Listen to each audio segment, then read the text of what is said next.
The Beatles made the most of their 10 years together, despite their brief reunion. Paul Weller of The Jam believes that the Fab Four ended things amicably. Weller talked about the Beatles disbanding and speculated about what might have happened if they hadn't broken up. He was not fond of the idea of them experimenting with different musical eras. Weller emphasized how the Beatles had a profound impact on his life and the lives of countless others, opening his eyes to new possibilities and inspiring him to explore the world beyond his small town. The Beatles enabled regular people to explore life, according to Weller. Although the band's breakup devastated him, he appreciated that it happened when it did. He remarked that it would have been shocking to see the Beatles experiment with synthpop in the 80s. The Beatles, active from 1960 to 1970, released 13 studio albums featuring some of the greatest hits ever. Despite their disbandment over 50 years ago, they remain among the best-selling musicians of all time and continue to be relevant today.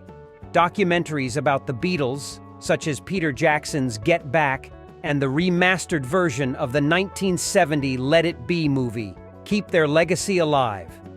In 2023, the first Beatles song in decades, Now and Then, was released, based on an old John Lennon demo with new sections recorded by Ringo Starr and Paul McCartney. This method was previously used for the Beatles' anthology album With Real Love and Free as a Bird. After the band's dissolution, each member pursued their own projects, with varying degrees of success. Ringo Starr continues to tour with his all-star band and has recorded multiple albums. John Lennon and George Harrison both embarked on concert tours and recorded solo albums. Paul McCartney, arguably the most successful of the group, formed the band Wings and achieved significant success with hits like Band on the Run, Jet, and Silly Love Songs.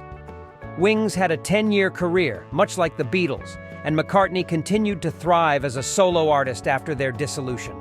McCartney has maintained an active touring schedule, embarking on 16 concert tours with various ensembles. His most recent tour, Got Back, began in April 2022, with performances across North America.